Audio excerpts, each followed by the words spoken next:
दोस्तों, नव वर्ष की शुभकामनाएं। भाइयों और बहनों, नन्हे मुन्ने बच्चों, नौजवानों, रिस्पेक्टेड अंकल जी और आंटी जी, दादा दादी, नाना नानी, आप सबको हार्दिक शुभकामनाएं for a very blessed new year. नव वर्ष की शुभकामनाएं आप सब लोगों को। Wish you a very very very blessed prosperous new year.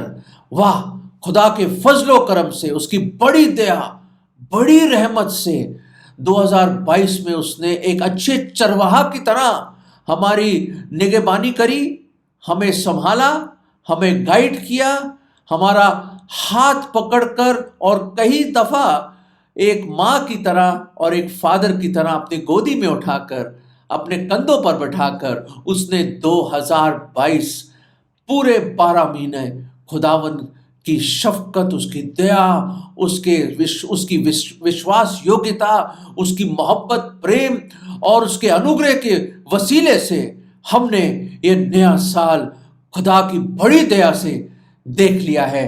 ओ खुदावंद, आपका लाख लाख लाख शुक्र कि आपने जिंदों की जमीन पे रखा है। हमें जीने के लिए तो जरूर, ये ठीक है, मेहनत करने के लिए, पैसा कमाने के लिए, घर बनाने के लिए, बच्चों की पढ़ाई लिखाई देखने के लिए, उनकी शादियां कराने के लिए और अपने आप के लिए, हमारे अपने महल बनाने के लिए, अपने सपनों को पूरा करने के लिए, अपने माँ बाप की सेवा करने के लिए और दोस्तों की मदद करने के लिए बहुत कुछ आपके मन में हो, बहुत कुछ अरमान हो, पर एक बहुत बड़ा कारण है कि खुदावंद ने आपको जिंदा रखा है और वो ये कारण है कि आप उसको जाने, टू नो हिम, कि आप उसको जाने और आप खुद एक तराना बन जाएं उसके लिए, एक संगीत बन जाएं, एक आराधना का एक गीत बन जाए खुदावंद के लिए और आप उसको निजी रूप से पर्सनली जाने।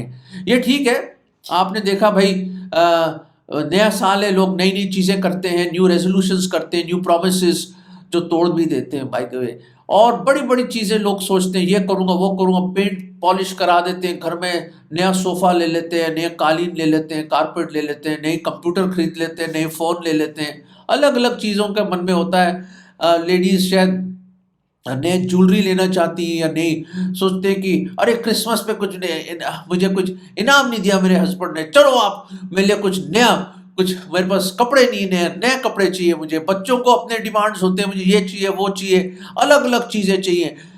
पर कई चीज़ें हम कैरी फॉरवर्ड करते हैं, जैसे हमारे वही हाल है, वही जॉब है और शायद वो डेफिसिट है उस बैंक बैलेंस में, शायद आप ओवरड्राफ्ट में चल रहा हो, आपकी कंपनी चल रही हो और आपके पास शायद बड़े लॉस हो, है ना, लॉसेस हो या जो भी है। मैं नहीं जानता क्या हाल है, पर कई चीज़ें कैरी फॉरवर्ड कर देते हैं, कैरी फॉरवर्ड। भाई 31 दिसंबर को जो था, आप बोलोगे अल्फ्रेड साहब आप क्या बात करें, मेरे घर में कोई पेंट पॉलिश का, मेरे घर में कोई सफेदी नहीं हुई, मेरे घर में कोई नए कपड़े नहीं खरीदे, मैंने कोई नई गाड़ी स्कूटर नहीं खरीदा, मेरे में तो वही पुरानी जिंदगी। हाँ जी हाँ जी हाँ जी, बिल्कुल सही कह रहा हूँ और बिल्कुल सही आप भी सोच रहे हैं। एक ऐसी चीज है, कई चीजें चलो आपने बदल भी दी या आपने नहीं बदली, चलो कोई नहीं, लोग जो नई चीजें ले भी लेते हैं, और एक चीज है जो आप कैरी फॉरवर्ड कर रहे हैं, जो शायद आपने बार बार बार बार बार बार आपको बताया गया है और शायद आपने तवज्जो नहीं दिया, शायद आपने सोचा अभी उम्र नहीं है, बुजुर्ग होने दो, मुझे रिटायर होने दो, शायद मैं जब सब कुछ कर लूंगा, बच्चों की शादियां हो जाएंगी, मैं रिलैक्स करूंगा, रिटायर्ड हो जाऊंगा, तब मैं खुदा के बारे में सोचूंगा। नहीं दोस्तों, एक चीज कैरी फॉरवर्ड कर रहे हैं आप, और उसके लिए मैं चेतावनी देना चाहता हूं इस नए साल की आगाज में, एक शुरुआत में, कि देखिए आपके सर पे क्या है।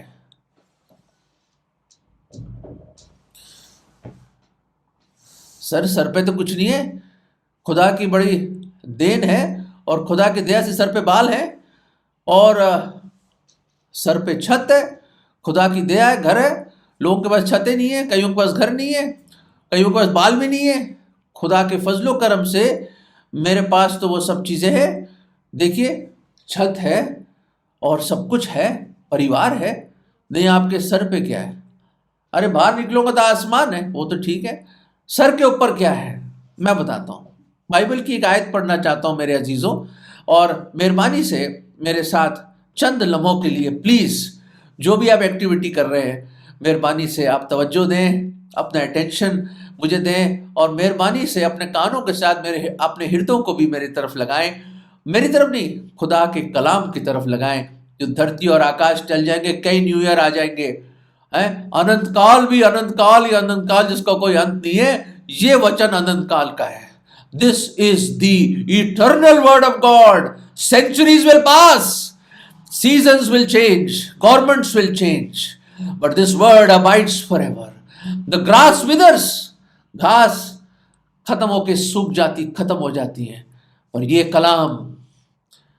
कलाम खुदावंद का कभी टलेगा नहीं, एक बिंदु भी नहीं हिलेगा इसमें से। वो ये लिखा है दाऊद बादशाह अपने एक भजन, एक जबूर में यूं लिखते हैं, 38वां भजन 38 साम एंड वर्स 4, बड़ी जबरदस्त वर्स है। शायद आपने हजारों दफा शायद ये साम पढ़ा हो, और शायद ये वचन ने आपसे बातचीत नहीं करी हो।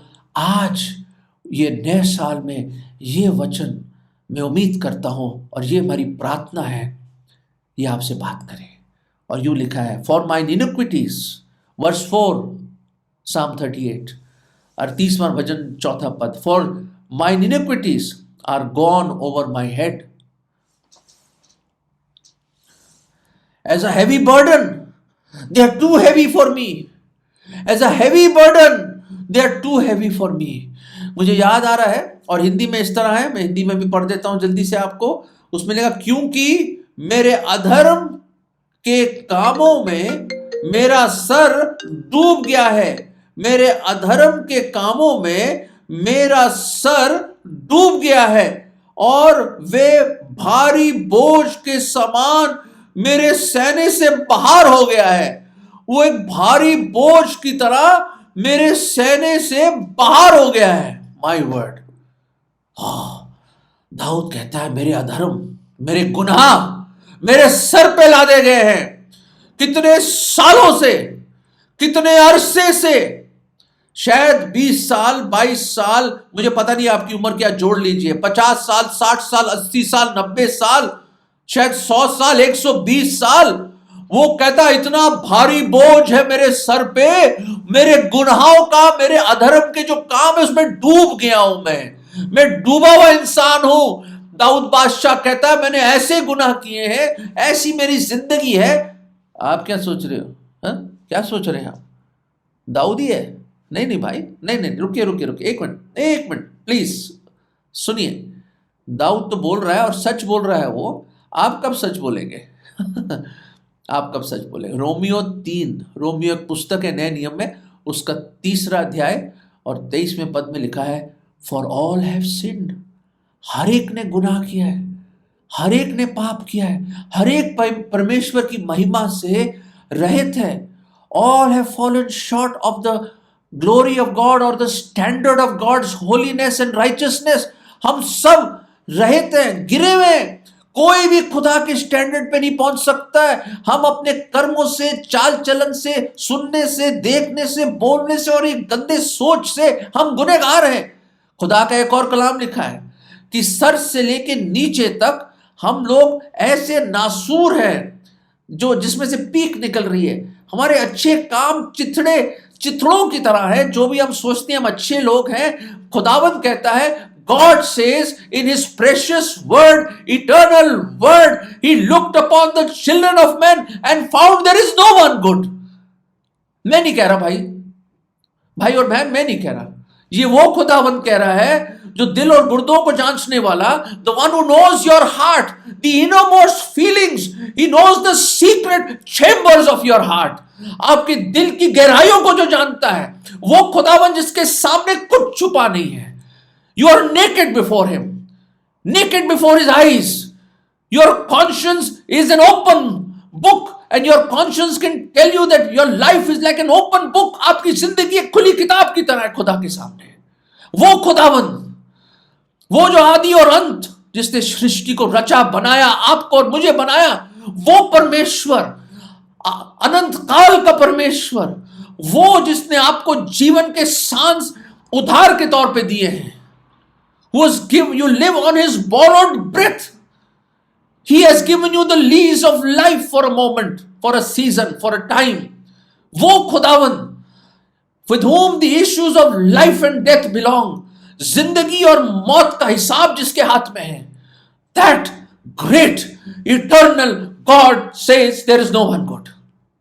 खुदा के कलाम में भी लिखा है there is no one God, no not one, no one righteous. कोई धर्मी नहीं, देखो कोई नहीं, कोई नहीं है। एक ऐसा शख्स था, ट्रेन में चढ़ा, बड़ा भारी अपने सर पे गठरी लेके चला, गठरी। और वहां पे लोगों ने कहा भाई बुजुर्ग आदमी है, गांव का आदमी था, थोड़ा पढ़ा लिखा नहीं था, बड़ी बड़ी मूछें थी, शायद कोई राजस्थानी टाइप की बड़ी पगड़ थी उसके सर पे, जैसे पगड़ी बांधते राजस्थानी वाले लोग, बड़े ची रंग बिरंगी। और वहाँ पे वो बैठे अंकल जी, और बैठे नहीं, उस खड़े हुए सर पे एक बड़ी भारी गठरी लेके बैठे हुए, खड़े हुए, वो गठरी लेके गर्दन अंदर चली गई है, शोल्डर्स ऊपर हो गए, और बड़ी भारी सी गठरी है, बड़ी भारी।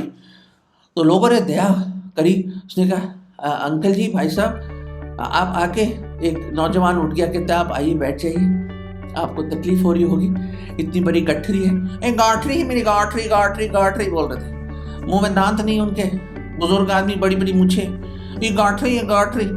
और यूं करके बैठे हुए, यूं करके फिर आके बैठ गए। वो लोगों ने सोचा अपनी गठरी अपनी गोदी पे रख लेंगे, नीचे रखे, नहीं, वो सर पे ही रखे। बहुत लोगों ने बोला भैया uncle ji, Baba ji please गठरी नीचे रख लीजिए, आपको आराम मिलेगा, आपके सर को आराम मिलेगा, गर्दन में आराम मिलेगी। नहीं, ये हमारी गाठरी गाठरी गाठरी है, ये हमारी गठरी है, ये हमारी गठरी है, मैं नहीं छोड़ूंगा उसको, मैं नहीं छोड़ूंगा। दोस्तों, वो सारे रास्ते सर पे गठरी लेके, फिर मंजिल आई, स्टेशन आया, उतर गए वो, और सर पे लेके चले जा रहे हो करके। लोग हैरान, भाई मौका था, अपना बोझ हल्का कर लेते, आराम मिल जाता है आपको, और आराम लेना ही नहीं चाहते हो। कमाल है दोस्तों, आपको भी आराम मिल सकता था और सर पे गठरी ली भी आपने। ये तो ऐसा हो गया। आपको पता है बंदरों को कैसे पकड़ते हैं अफ्रीका में और कई और जगहों में? बंदर, जो रिंग टेल्ड बंदर होता है, बहुत ही चालाक किस्म का होता है, बहुत चालाक, छोटे से होते हैं और बहुत ही चतुर होते हैं। और इंसान को, मनुष्य को परमेश्वर ने उनसे ज़्यादा अक्लमंद बनाया है। तो क्या करा इंसान ने, क्या करा, कोकोनट, ये देखा, ये मेरे पास कोकोनट है, ये इसकी आंखें हैं, देखिए कोकोनट की, ये है। तो ये जो कोकोनट है, जिसको नारियल कहते हैं, इस नारियल को वो क्या करते हैं, इसको खाली कर देते हैं अंदर से, और उसका शेल रखते हैं, शेल, ये इस शेल को एक छोटा सा छेद बनाते हैं, उसमें छोटा सा छेद बनाते हैं, और इसको बांध देते हैं अच्छी तरह पेड़ में यूं करके, और यूं करके, और उसमें बहुत सारे मूंगफलियां डाल देते हैं, या कुछ बेरीज डाल देते हैं, कुछ ऐसा फ्रूट डाल देते हैं जिसमें छोटे छोटे फ्रूट डाल देते हैं। तो क्या करते हैं, ये बंदर आते हैं, पहले देखते हैं यूं करके, और करके बुलाते हैं और अपने दोस्तों को, और आके भाई बहन आते हैं उसके, और वो देखते हैं, वहाँ बड़े अच्छे, मजा आता है उनको। और फिर यूं करके हिला के देते, चक चक चक चक चक चक चक चक आवाजें आती इसमें, एक डमरू की तरह। और फिर उसके बाद वो, उसको लालच आता है बड़ा जबरदस्त, और अपना हाथ डाल देता है उसमें, और हाथ डालता है और मुट्ठी भर के उन मूंगफलियों को या उन फ्रूट्स को पकड़ लेता है। तो होता क्या है, इतना लालची होता है ये छोटा बंदर, इतना लालची होता, इतना लालची होता है कि उसकी मुट्ठी फंस जाती है उस छोटे से छेद में, और फिर बड़ा निकालने की कोशिश कर, बड़ा निकालते हैं। शायद उसके दोस्त भी मदद कर रहे हो, मैं तो ऐसे सोच रहा हूँ, तसव्वुर कर रहा हूँ, और खूब स्ट्रगल, बड़ी स्ट्रगल स्ट्रगल, बड़ी स्ट्रगल करी, बड़ी स्ट्रगल, वो निकाल ही नहीं पा रहा। और उधर से शिकारी आ जाता है, और वो फिर भी मुट्ठी खोलता ही नहीं है, वो कमबख्त मुट्ठी नहीं खोलता वो।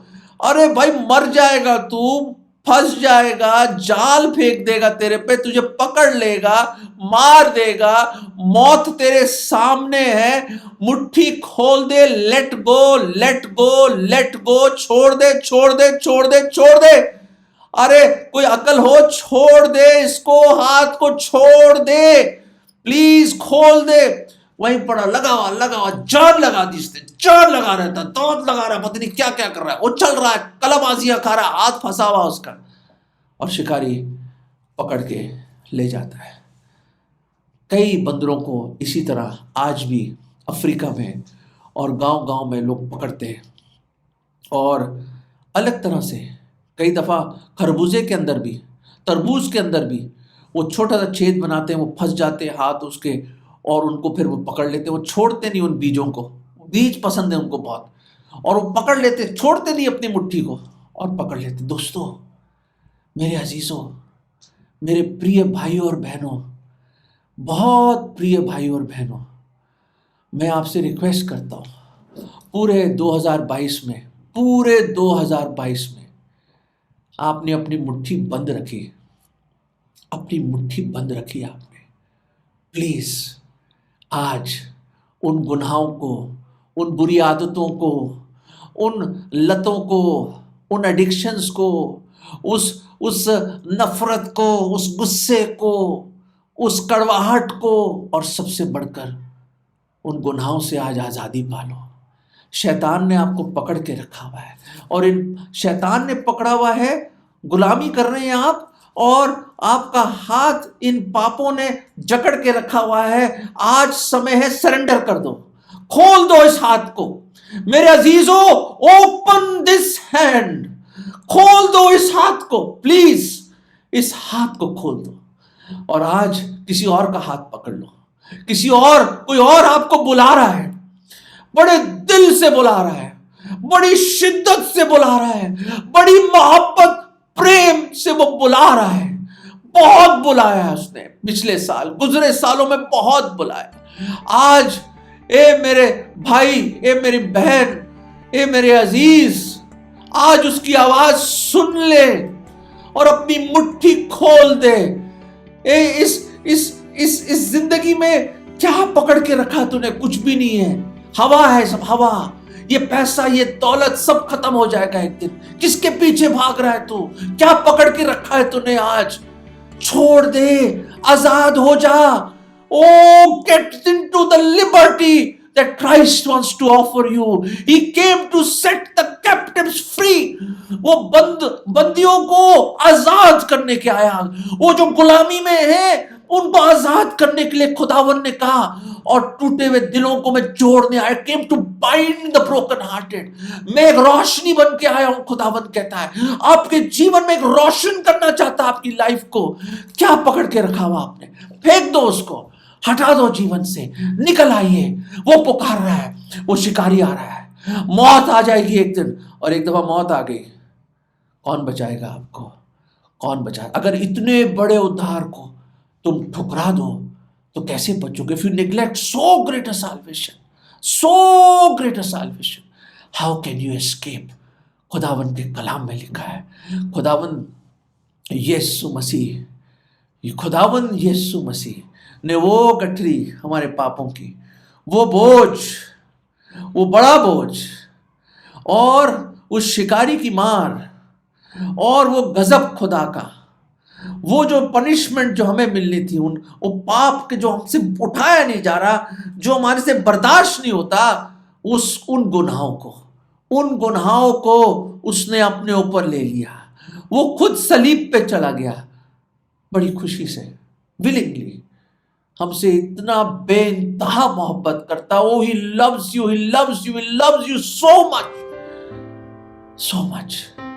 so much that he died for you.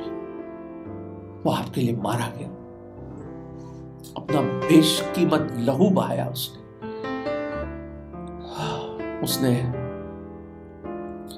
सब कुछ सहा आपके लिए दोस्तों, सब कुछ सहा, अपना बेशकीमत लहू बहाया, मार सही, सब कुछ सहा उसने, सब कुछ सहा, ताकि जो कोई उस पर विश्वास लाए वो नाश न हो और अनंत जीवन पाए,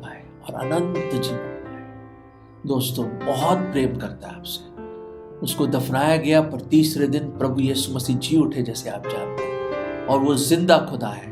He is the living one, He is the eternal one, और वो जीवत परमेश्वर, जिंदा खुदा, 40वें दिन जिंदा ही स्वर्ग में गया और दोबारा आने वाला वो जिंदा प्रभु यीशु मसीह जगत का उद्धार करता यूं बोलता है आपको, ये कहते हैं वो, ये उनका इन्विटेशन है आपके लिए। मत्ती के 11वें अध्याय और 28वें पद, शायद बहुत दफा सुना हो, और आज एक अलग ढंग से आप सुन रहे हैं। आज आप मेरी आवाज नहीं सुन रहे, ना किसी पासबान, ना किसी एल्डर, ना किसी प्रीचर के, आप खुदावंद यीशु मसीह की आवाज सुन रहे हैं। और वो आपके धीमे से आपके कान में यूं बोल रहे हैं आज, come unto me all you that labour and are heavy laden and I will give you rest. मेहनत करने वालों और बोझ से दबे, वो पाप का बोझ जो आप उठा नहीं, जिसमें आप डूबे हुए हो, उस गुनाहों, उस अधर्म के कामों में, मेरे पास आ जाओ। खुदा कहता है दे दो, मत रखो सर पे, मत वो अपना दंड सर पे लेके चलो, मत करो। आज आप आजाद हो सकते, आज आप रिहा हो सकते। लेट गो, खोल दो मुट्ठी, खोल दो अपना जीवन, अपना हृदय खोल दो। And I will give you rest, मैं तुम्हें विश्राम दूंगा। माय फ्रेंड्स, इस नए साल में don't carry forward that weight on your head. वो जो बोझ है गुनाहों का, वो लेके मत चलना प्लीज। इस नव वर्ष में, इस न्यू 2023 में प्लीज वो गुनाहों का बोझ लेके मत चलना, दे दीजिए। वो बुला रहा है, वो विश्राम देना चाहता, अपनी शांति देना चाहता, अपनी खुशी। और ये बोलो, ए मेरे खुदा, ए मेरे प्रभु, मैं पापी हूं, मैं अंगीकार करता हूं और मैं विश्वास करता हूं मेरे गुनाहों के लिए आप सलीब पे मारे गए, गाड़े गए, लहू बहाया। तीसरे दिन आप जी उठे, जीवत ही स्वर्ग पे गए और अब दोबारा आएंगे। प्रभु जी मुझे बचा लो, मुझे नरक से बचा लो, मुझे पापों से बचा लो, मेरे पाप क्षमा कर दो। मैं आज आपको अपना उद्धार करता, मुक्तिदाता प्रभु करके ग्रहण करता हूं। मेरे जीवन में आ जाओ, मेरे दिल में आ जाओ। मैं आज अपनी मुट्ठी खोल रहा हूं, मैं अपना जीवन खोल रहा हूं, अपना हृदय खोल रहा हूं। प्रभु मेरे दिल में आ जाओ और मुझे बचा लो। ये विश्वास की प्रार्थना मैं प्रभु यीशु मसीह के नाम में मांगता हूं। आमीन। अगर आपने ये प्रार्थना करी है और आपने खोल दिया अपना हाथ, you have let go, your sins have been washed away, तुम्हारे पाप धुल गए उसके लहू में, और परमेश्वर की वो आनंद, वो शांति और पापों की क्षमा आपको मिल गई। आप उसके संतान बन गए। You have become his sons and daughters. Oh what a privilege. और सबसे बढ़कर वो बोझ पापों का अब नहीं रहा, हट गया। मेरे गुनाहों का बोझ हट गया, rolled away, it has been rolled away. आइए उसके कदमों में गिर जाइए, let go, surrender and receive his salvation. उसका उद्धार अपने जीवन में ग्रहण करें। Wish you very happy, blessed new year. God bless you.